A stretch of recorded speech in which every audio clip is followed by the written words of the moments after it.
for tuning into NN Extra. My name is Sylvania Ambani.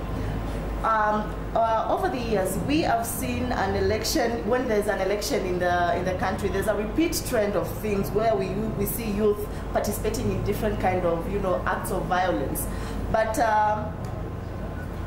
because of party reference or affiliation, leading to loss of property and lives. But we're going to talk today. We're going to focus our topic discussion on youth and their role on politics. But first of all, let me introduce my guest on the show. On my far left, we have Narima Wako. She is the executive director of Siasa Place. Welcome to the show. Thank you. And we are also joined by David Kwalima, a resident panelist on NN Extra. Happy to be here. Yes. Now, guys, I need to pose this question. Whenever there's an election going on in the country, people say we are doing peaceful demonstrations, but we all know they always, go south.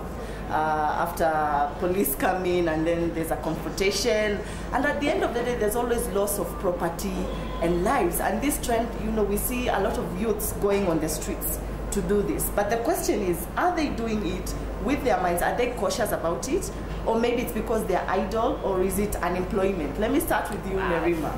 That's a loaded question. Yes. But as you know, the right to protest is within our constitutional rights. And a lot of things that young people don't understand is, why are you protesting? Because we tend to follow crowds, and then at the same time we're idle, maybe unemployed, we're not quite doing anything, we're seeing kuna kitu inafanyika, so we're like, you know what, there's a plot, let me just show up and do something about it. But one thing we have to be certain about is the security is supposed to be there to protect the people, not to intimidate the people. And we've been seeing lately, especially with the protests, where people feel intimidated by the police forces, and not necessarily that they have been violent at first for them to react. Because I've attended protests before where tear gas has been released even before any violence or any chaos or anything like that. However, what we need to also understand is protesting is not something that's new. It's been done all over the world. We've seen movements occur from protests to policies changing in parliament. So it's a very powerful tool, and it's not something just to be used because you want to spend time doing something for entertainment.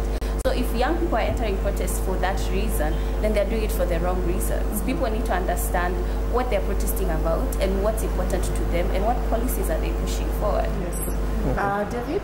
Yeah, let's talk about the unemployment part first, and we'll look at this week probably as a case study, whereby I believe from Monday all the way to Thursday we've been having protests after protest after protest in all corners of the country, and one striking resemblance with all these protests had something to do with the youth.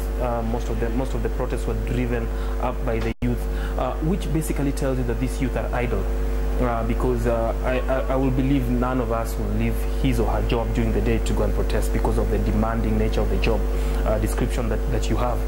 You have to take care of your job and you have to perform, so you don't even have time to think about going to attend or to be part of the protest even for 30 minutes or so. So it shows that a majority of the youth we are seeing on TV marching, carrying twigs, stripping, and very many other funny natures are probably idle, and they've probably been promised something by the politicians or the organizers of the protests, which to me translate to a ticking time bomb. More or less the country is sitting on a volcano, because if all these kids can, or all these youth can be whipped into doing something occasionally or consistently for a purpose they probably don't know much about, but from a wider perspective, it's been a narrative that has been consistently increasing. We remember what happened in Egypt, and then moved over to Libya. It's come over to Uganda, and this being a digital era where we follow Facebook, we look at what happens, we get to learn a lot from what's happening in every corner of the world. At some point we saw it in Brazil during the World Cup as well, the protests. So it's a narrative that is growing and growing and growing. I tend to believe to some point our politicians or the guys organizing the demos do it for their selfish interests in some instances, although it is something that is for the good of the country. But the kids and the youth, if they don't have job opportunities, this protest will continue. You see, all along we have been singing that song that we want the youth to be more involved in politics, making involved in making the country's decisions and being part in making the laws. But right now we are seeing, of course, a lot of youths are getting involved. We are seeing a lot of guys have been, elected on the August 8th election. But at the same time, we are seeing a disconnect happening because there's this group of youths who are still, kind of having this old mentality. They're still being brainwashed, if I can use that word, by politicians. Why would you accept someone to manipulate you? Go to the front line of the war zone to get yourself hurt. Is it a decision? Is it something you think about and say, I'm willing to do this for my party because I believe in my party? But at the end of the day, you are the one who is going to suffer. Yeah.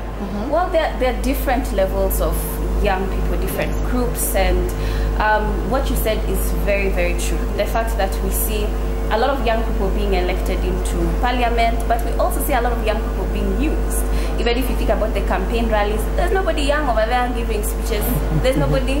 But they're the ones who are dancing, singing, down there being given t-shirts, hats, name it, being used practically. But when we talk with young aspirants, for instance, they'll tell us, when I enter a political party, it's very hard for me to climb or rise up that ladder. There are systems in place, sort of like watchdogs and gatekeepers, who you cannot just go through because you are an ambitious young person. You have to follow the systems and the processes. And a lot of times that chokes a lot of young people and discourages them from entering political systems. Because we have to remember that even within these political parties, there's corruption. It means that even for you to succeed, you have to have the financial capacity. And a lot of young people don't have that. So not only you don't have the experience, you don't have the financial capacity, you don't have the support. So it becomes very hard for you to rise up. But there are also a group of young people who are working against that and completely changing the playing field. If you even look at John Paul winning with nothing, okay, that's a story that we should be proud about. And there are many like that of young people. So you're seeing young people saying, you know what, I want to bring this change. I might not come the traditional methods that you're used to, but I promise you once I get in there, I will speak for you as a representative. And I believe that the rise of independent candidates is something we should be proud about. Because we're saying you don't have to belong to these political parties to get in. You don't have to. And we're looking at the individuals themselves, and that's something that I believe in the next few years when we go to vote is going to make a major difference politically. Another subject, probably if you can just maybe add one or two things from it, is that the biggest challenge with Kenyan politics is that it's not issues driven. It's tribal driven, and everybody believes in somebody because he's his tribe mate or closer to his tribe mate, or he has chances of succeeding in life. If we look at the American concept, for example, where Barack Obama, son of an orphan, has an equal chance of ascending to White House, just like any other person. It's almost impossible from a Kenyan angle, almost impossible from a Kenyan angle for you to imagine any other person contesting for the top seat in the country, basically on issues-driven matter. And getting any recognition of the sort. We've seen a number of candidates apart from the big two in the last 3 elections, and they barely get a sniff of votes. Not because they don't have policies in place, or they've not convinced the electorate enough. It's just that it doesn't work this way in this part of the world where we believe it's either going to be Uhuru Kenyatta or Raila Odinga, or Uhuru Kenyatta, ever and ever. If they decide to contest forever and ever, it's just going to be them and them. It brings this matter into our youth, to bring in some sort of helplessness into the youth, because they try and imagine, because they're ambitious, the youth. Everybody's ambitious. You believe you can be something and you can do something. But when you look at the ladder, as she correctly puts it, how you're going to ascend through the ladder, the issues of corruption start coming into the place, the issues of tribalism start coming into the place. If you really want to know that our politics is tribal based, look at the party nominations, for example. You look at the ODM nomination, they were all bungled up. And here ODM is talking about bungled elections, and they bungled their own primaries for the sake of it. You hear about the government talking about, if you want development to come to your community, you have to join the government. It's not supposed to be that way. You are supposed to just get development by the virtue of fact that you're a Kenyan and you contribute to the tax. Yeah, before we continue, guys, you can send in your comments and views on the topics of discussion today. We are talking about youth and their role in politics. But before I read some of the comments, I want to understand, why are we making it so much about the political parties? Why can't we not make a same decision on what this party is telling me and why I should, if it's the correct way for me to follow them or not? Why are we making it about parties? The party. Yes. Well, that's because we are a democracy. And if you look, democracy means basically the majority are the ones who decide the way a country is governed. So the system relies on party systems. That's the most organized way to be able to organize a country, is through parties. And that's why if you look at America, for instance, our laws, our devolution is a complete replica of America with the states. So when you see how parties have developed into the Democratic and Republican Party, it did not start off like that, by the way. We had the government of the gentlemen and the government of the spoils, which was corruption, which was the things that we're talking about today. Yes. So it's about the teething processes of a democracy before it comes into ideologies. But on that same token, if we have a political aspirant going to a rally today and talking about ideologies, the people don't want to hear that. They don't. At the same time, we're the ones who almost excite and encourage them to insult one another. For us, it's funny, it's fun, and we don't quite understand when you're telling me, I want to bring this policy for, I mean, think about it. All those candidates that had plans, even for Nairobi itself, none of them went in, but the ones who had absolutely no plans, they're just personality driven, those are the ones who are voted in. And so we're still developing in terms of understanding why ideologies are important, and those are the basis for a party. The manifesto is what describes what this party is supposed to entail and what it's supposed to support. However, when you look at our parties currently, they're not that different from each other. They're actually not, and that's unfortunate because we can't understand it. And another wrong turn I think the Kenyan political arena missed earlier on is the fact that you can, this party hopping issue. If you look at Tanzania, for example, we know about CCM, Chama cha Mapinduzi, probably NCCR, Mageuzi, and Chadema for as long as we can remember. Same applies to Uganda. We have the National Resistance Movement and FDC, probably DP. But in Kenya, if you try and count, for example, the number of parties Uhuru Kenyatta has been part of, or Raila Odinga has been part of, from NDP to LDP to blah blah blah, and KANU and everything. So when you talk about policies, it's very, very, very hard. If you can critique the government right now, for example, President Uhuru Kenyatta had a very good vision on the TNA party when he came into power, and he said, I'm going to do this and this and this. 3 years down the line, somehow TNA is not good enough. It's going to be Jubilee, and we don't know if he moved over with the vision from TNA to Jubilee, if he harmonized it. Same to Raila. It was called the other day. It's now NASA. NASA had called it a manifesto. Is it NASA? The youth are just following blindly. The media is not critiquing enough as well, if I might point out, because this should be the questions that these leaders are asked by the media and the stakeholders. I mean, you told us this the other day. You've not done it. Why should we entrust you to do what you're now saying you're going to do if you've not done what you said you are going to do, or you've not done it well? So and these are the mechanisms, or these are the platforms that the youth rely on to be able to gauge the leaders, the media. They tend to listen to the media so much, either on social media, the mainstream media. So when there's not that platform to critique our leaders, then we end up soiling the much more benefits that we've made in recent times. Yeah, someone here is saying, the fish usually starts to rot from the head. Maybe it's because the leaders they're not setting a good example. That's why all the other people who are following them are now, behaving in such a manner. What do you think, Nairobi? I have to agree. It's very difficult.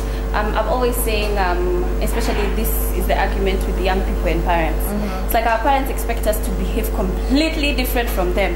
And I'm always like, but the apple doesn't fall far from the like, how can you expect it to be different? Like, so yeah, it's a worrying concern, because if our leaders are behaving that way, how do you expect the public to behave any different? Yet the leaders come from that same public, so it's a reflection of ourselves. I agree, and the public elects the leaders anyway. So you can just, whoever you elect is a mirror of yourself. You believe in that person.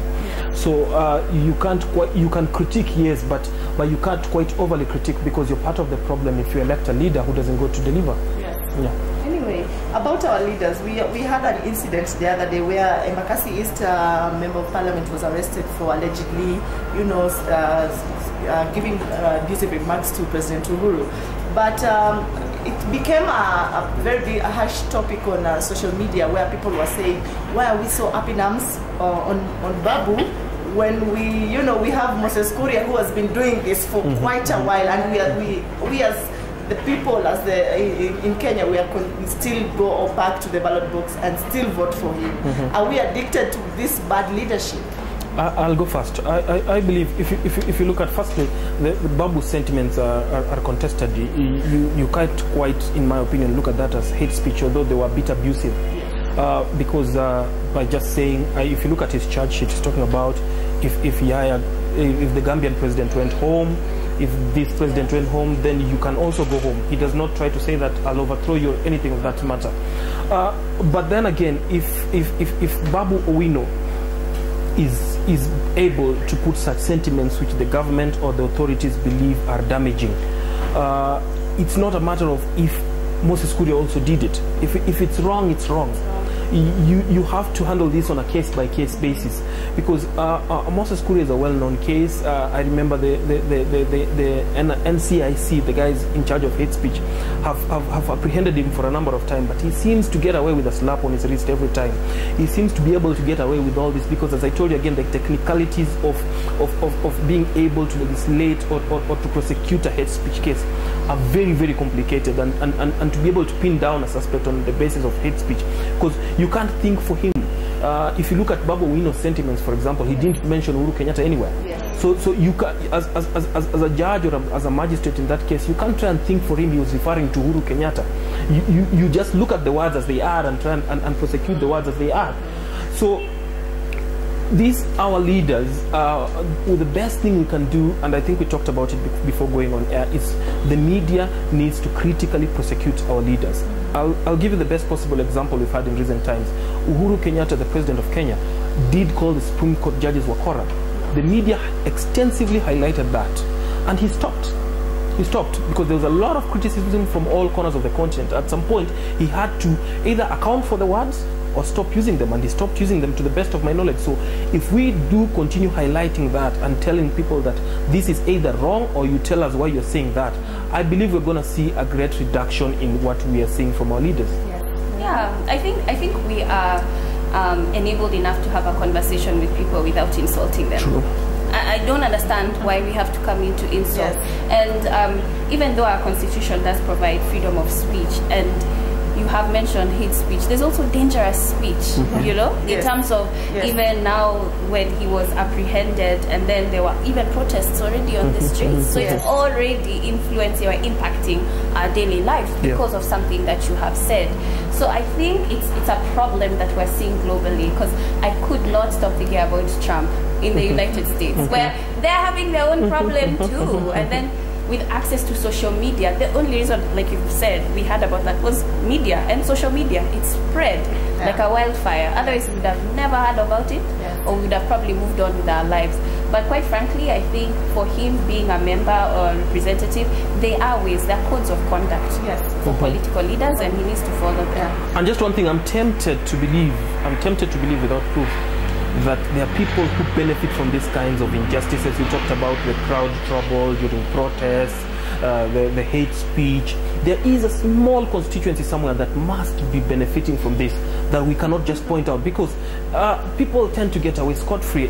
When was the last time somebody was prosecuted for hate speech in this country, for example? But we see the revolving door. Remember the Pangani 6, the infamous Pangani 6? It was a big issue, and the country almost down to a halt, and all the media of the cases. And then recently we also had another one, was it Moses Kuria versus Mudama as well, and then it was also a big issue all of a sudden, and then it's just gone out, and then now we have Babu Owino, tomorrow we're going to have somebody else. So if it's really something that we believe is as serious as we all want to believe it's serious, then it's not something with all the resources that our state has that can really be a problem solving. So the flip side can just be that there are few people who benefit from the demonstrations, who benefit from the protests and the hate speech. Let me read a comment from follower here, his name is Steve, is saying Kenyan politicians are not interested in youth empowerment because that would make them lose their power to manipulate and misguide young people. Could be, because out of, let me just interject there. Out of all this information they're always telling us, like they have the youth fund, you know, all these kitties they're putting out there for the youth. We never see them take off. There's usually something happening to them. Could that be the reason why maybe they don't want the... What is this about young people and politics? You want to unite, you know? So in Kenya, the atmosphere is not friendly to young people, especially young people who are thinking for the prosperity of this country and forward thinking and thinking on their own. It's a worry. However, what I have to add on that is the basic fact that we can also put it on ourselves to learn more. I mean, we have all this social media, and then we're on Twitter, and then we are insulting one another. We could read more. We could even follow the news more. We could be more concerned about the policies being passed right now. Why did NASA walk out of the IBC holdings? I mean, we can be having those conversations, you know? So at the same time, even though there are politicians who would prefer for young people not to be educated, we can also use our own avenues to educate ourselves and create a platform for ourselves. And the young people should know that the 600,000 who were displaced during the 2007-2008 post-election violence and the 1,030 who died, most of them were the youth. What were they fighting for? They were fighting for either Raila or Kibaki. Raila Kibaki, who was then president and prime minister, ended up becoming very good friends and working together and having meetings, but they didn't bring them back to life. Those who lost their lives, those who are what did you call them, internally displaced people and everything, they just remained in that. So when you want to make that sacrifice, or when you want to put your head on the line for somebody, or when you want to put your body on the line for a politician who probably doesn't even know you personally, maybe it's about time, if you're the youth, to just sit and ask yourself some very, very hard questions about, is this worth it? What is in it for me? Even if it means you take the selfish angle to it, what is in it for me? If I go on protesting about Kenya as a country, for example, what am I standing to gain from it? And those are the questions that could either deliver whether you should join the protest, to what extent, and how the protest will turn out. Because we also know that protests as well, there's some people who are not of goodwill who join. The people who are there to protest, they want to protest and they want their voice to be heard. But then there's this small constituency within the protest who probably are looters and pickpockets, but then you can't pick them out in a group. So they go on causing destruction, and they go on spoiling the official image of the whole project or the whole exercise on behalf of all those who turned out to come and protest.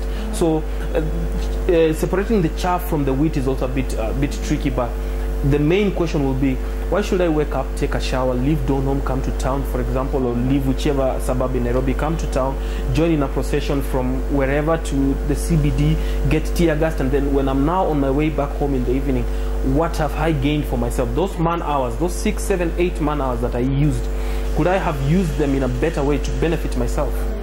Because I think sometimes even the politicians themselves are at fault, because if something does not work towards what they want it to work to, they usually come out with this press briefing and press conferences saying our supporters, you know, it's like we are telling them, like, go out there, demonstrate.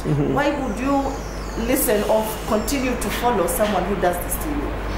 Because you've constantly been told that there's no other way. So for you that becomes true. The fact that, let's be honest, we were surprised with that Supreme Court ruling. Okay? The whole country was shocked. Because we've constantly been told that the court system is, you know, is tainted, it's not independent, there's no point going through the courts because it's not going to work for those who are truth. But then we saw a different reading. So I think at the same time, we've been crying protests, and we've been seeing that protest work since the 90s, Saba Saba. So we're still continuing on. But I believe that we are a generation where it's changing. Even though you're still using protests, like you've mentioned before, if you look at Libya, South Africa, Egypt, Tunisia, it started on social media, went to protests, and then they didn't know what to do next. A lot of these countries, they're still dealing with fees must fall. In South Africa, so as much as you have the outpour of people or civilians on the streets, do you have a team that's thinking what happens next after the streets in terms of policy and implementation? And as well, if I may offer another example, I remember, I think it was in 2015, I was in Japan for almost 2 months, and I remember consciously looking at protests happening just every Sunday. There tend to be lots of protests and protests and protests, very organized. There's a way you're going to pass, but there are protests and they're shouting and they're waving placards, only to hear that there's a law. I stand corrected, I'm not so sure it's still enforced, but there's a law where you can only protest over the weekends, because the streets are so busy in Tokyo and Okayama and Nagoya that you can't find time to picket and protest, although it's enshrined in the constitution. So you have to get your space on Saturday, probably for an hour, because there are very many other people who also want to protest and very many things, and you have to have a petition. It can't be continuous like we see here, that you're going to protest every Monday and Friday until such a thing happens. You have to have a reason for protesting. You have to have a petition. You're going to protest over this way, you're going to be escorted by the police, and you're going to hand over the petition, and you cannot revisit that same project on another day to do something about it. So it becomes something of a structural way. That is why there were protests in the US when Trump won, but they were not violent, and they were for a period of time, and we moved over to something else because the protests were not aimed at becoming violent or removing him from power. A group of people were just hell-bent on delivering their case and their message, and they did so. Yep. Someone was here. He was saying earlier that Kenyans naturally are always passionate about their politics, you know. But why are we making it giving reference to the current political situation right now? It's a tug of war between, you know, NASA and Jubilee. Maybe it's political fatigue that is leading to people, you know, acting out the way they're doing. Yeah, I mean, it's grueling. Yeah, it's been draining. I mean, I'm tired, but you know, honestly, we're one of those countries where we started campaigning even before the time to campaign, which constitutionally it's 3 months, but we were there January already campaigning. So you can imagine that it's now a continuation. And you know, there are countries where, like Germany, when they just had the election, they just had 6 weeks of campaign, and their politics, they are not allowed to be vicious with one another. Not allowed at all. So none of their placards, advertisements or anything, or even their campaign rallies, they were not allowed to do that. But then you come to our own politics and you see the thing that thrives is that bickering, the insults, and a lot of rumors. In fact, I was saying this the other day, politicians are saying things they are not even sure they can do that in parliament, but they'll be over there, you know, encouraging the crowd, making their own things up, and people are singing there with you. It's kind of insane. So it's a little worrying that when we see that with our politicians, and yes, I believe it is fatigue, and at the moment it looks like spoiled brats. You're not even sure, who has a valid point of reason. Just everybody's complaining that someone took the lollipop from them, and they want the lollipop back. And then Kenyan politics, the way it's structured as it is right now, it's a winner take it all. You look at a member of parliament, probably, I'm told, if you want to be an MP in Kenya, you have to have at least 50 million shillings to campaign, just to have your things in place, to give youth every time you meet them on the street, to have your posters into place, to have your agents, just for the whole election exercise, you have to have 50 million. Government people talk about 250 million. Presidents, you're talking about 2 billion. Now, imagine a scenario where you invest all that money and there is nothing for the loser completely. Just the winner takes it all. For discussion's sake, how could it be if the losing, the person who comes second, the candidate who comes second in the presidential election becomes the deputy president, for example? I know there's a lot in ideologies where you believe in this, they believe in this, but if it is enshrined in the law, then we couldn't have all these problems already. This could have been settled. Somebody will think, why should I go to the Supreme Court? Let me try and have my small policies and manifesto and try and implement them from within. And there will be more and more cohesion where it's not a winner-take-it-all situation. So the anger and the vile and everything that the opposition are fighting with, everything they have and their life, as if their life depends on it, is because they know if they lose, they lose everything. They lose all the investment, they lose everything. Like everybody's saying, it's in the media that if Raila loses... It's a good way for you to, you know, to think things like, if I don't win, then everything is over. Then that's why we're having this, you know, back and forth going on. You don't have to think. Having the loser not accepting that they have lost an election. You don't have to think. Like what you have said earlier, they have invested a lot, money-wise and energy and everything, so they won't accept anything but a win. But unfortunately, in a competition, there has to be a loser. There has to be a winner and there has to be a loser. Yes. True, but what I'm saying is, maybe let me flip it around. You've gone to school for 8 years in primary, 4 years in secondary, maybe 4 years in college, to get a job. Now, when you eventually get that job, because it's a product of your education, you can imagine how dear that job is to you. You get my point? So if there happens to be a situation where you cannot get that job, you can imagine how you're going to fight to get it because of this investment that you have. So yes, there has to be a winner and there has to be a loser. That is why I suggested that if there has to be a situation where there is something in it for a loser, it won't be this serious. It won't degenerate to this level where everybody has to work and protest and probably hold the country at ransom, because we are looking at, in Kenya's case, there are two giants. Like it or not like it, almost the country is cut into two, where one side has almost half of the population behind him, the other one has half of the population behind it. So if you do your arithmetic, you've lost, but you still have half of the population who is a constituency that is willing to support you and die for you. You will be able to take some risks. And that is when you start hearing of the Mkatenusu thing, because if it was enshrined in the law, probably from start, we wouldn't have gotten to this situation. Let me read this excerpt from I saw someone online had written something about all the youth and how they're being used as objects for this demonstration and everything. She wrote, "It is moronic to fight a wealthy man's battle while they sit behind closed doors, counting you as statistic."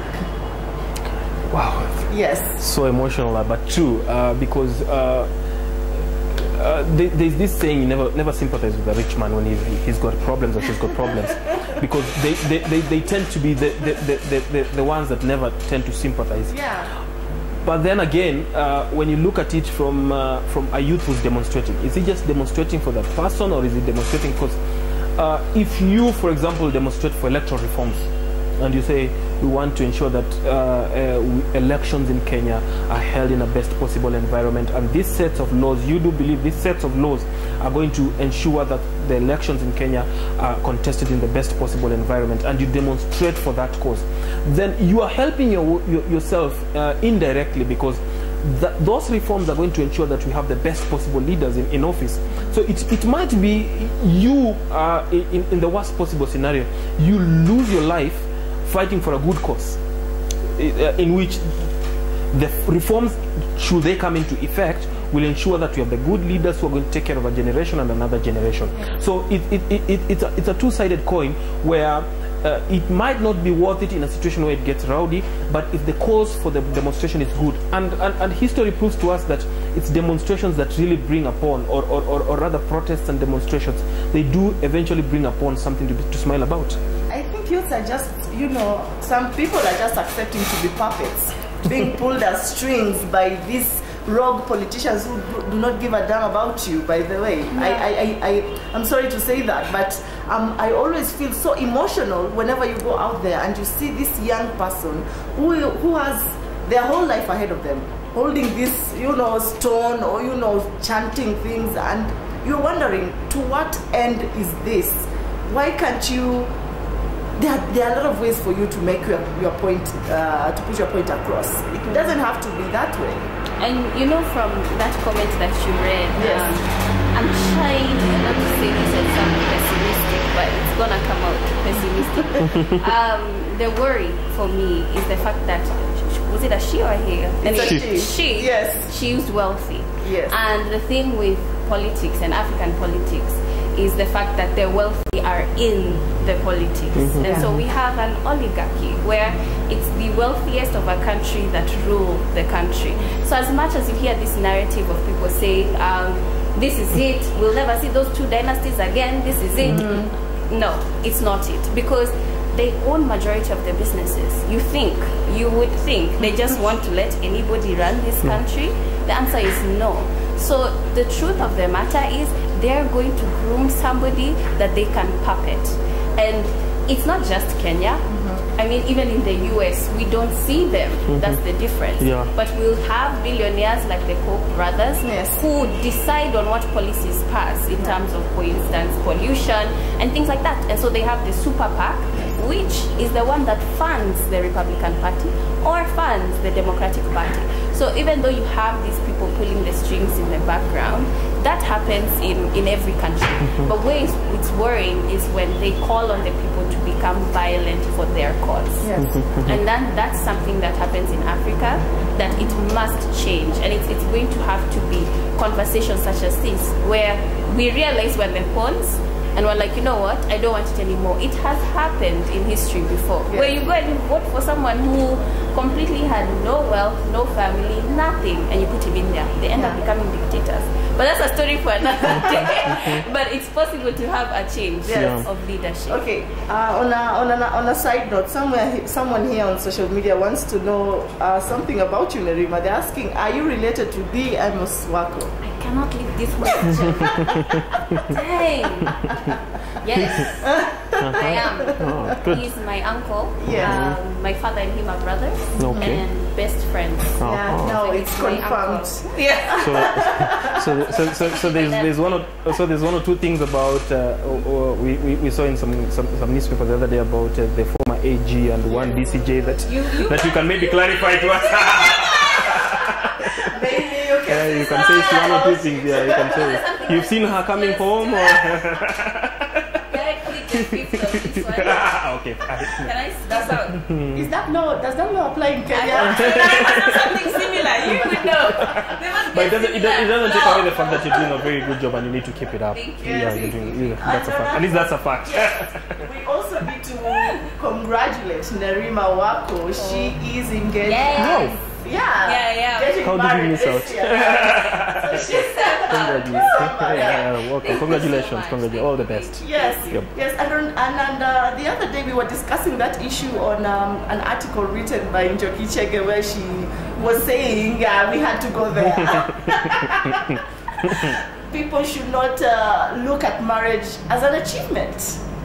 Yes. As in, do you agree with this? Yeah, to a certain extent, because I have experienced it. I was talking about how you do all these things where you're in presidential debates, you're writing opinion pieces, you're discussing politics, you've started your own organization, and then when you're talking to your friends, people are just looking at you like, yeah, okay. And then I just mentioned, by the way, I'm getting married. Everyone is like, what?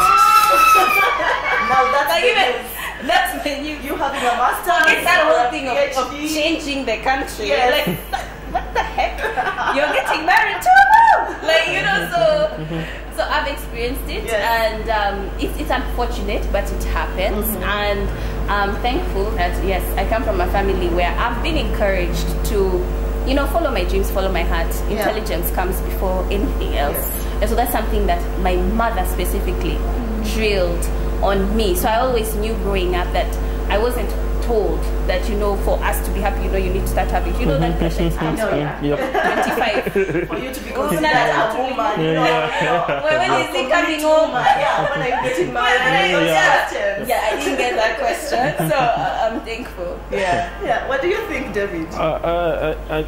I think, firstly, I'm told second wives and concubines are going to be getting marriage certificates very soon.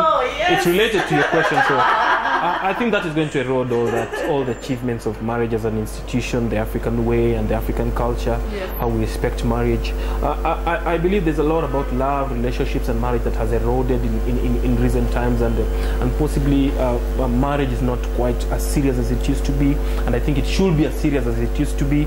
But then again, depending on how you believe, I do believe if you're married and you have children and you've raised them the religious way and they are successful children in their own right in whatever they do believe in, I believe it's a successful thing to talk about and something to be proud of, and something that can be a role model to those who want to be like you. Because I was looking at it from this aspect. For example, it turns out that children born from teachers are the most successful. Oh, really? Yes, it does turn out. There was a research because the teachers tend to spend more time with the kids and tend to understand what they do and what they believe in and their talents, and they tend to assist them quickly to raise their talent and become what they want to become in a successful format. So yes, let's encourage guys to get married to somebody you love, and to come up with a good family. Because what is the substitute? Prostitution, drug abuse. No, because those because single. Why can I be single and happy? But if you look at it this way, yes. The chances of somebody unmarried, it comes with a bit of discipline. Some will be disciplined. You will not be married. You go to work. You come home. Okay, let me break it down. What I'm saying is this. Let me break it down. If you are a man in your 30s, okay, let's say 10 men. Yes. Between 30 and 35, and they're all not married, and you're working, and you have a salary, and you're a middle income earner, you have everything you want. There are chances that 5 of these will be disciplined. They'll come to work, they'll do their work, they'll go home, they'll shower, they'll watch a movie, they'll go out, have a beer or two, come back home, sleep. What about the other 5? Can you account for them in terms of time? Because they have the belonging. They're not accountable to anybody in terms of how their personal life is. They don't think for anybody. They don't have to tell anybody where they were. Can you account for their time? And what does this do to our societies in terms of the 19-year-old who's single, in terms of the 18-year-old? We have people who are married and are very less disciplined. That's why I said 5 and 5. I didn't say everybody's going to do that. I said 5 and 5. You know, there's a Chinese proverb that says a married man or a man with a family builds a country. A single man destroys the country. And it's that whole notion that idle men create, havoc. And so I would see where that comes from. Okay. Guys, we've come to an end. Wow, so soon. Yeah, it was so exciting. I enjoyed it. So quick, but we have to end the show. Thank you so much, guys, for commenting in. We have so many responses coming in. We'll be doing this every other Thursday of the week. We will be going live, talking and discussing about, opinions and issues affecting the country, us as the youth. And guys, do not allow anybody to manipulate you to do anything that is going to cost you your life, your peace of mind, or cost you, unwanted bills just because you went into a demonstration, you got hurt. Good advice. To pay for your hospital bill. Yep. And basic needs these days are just so expensive. Exactly. Yeah, thank you so much for tuning in to NN Extra. I am Sylvania Ambani. Till next week.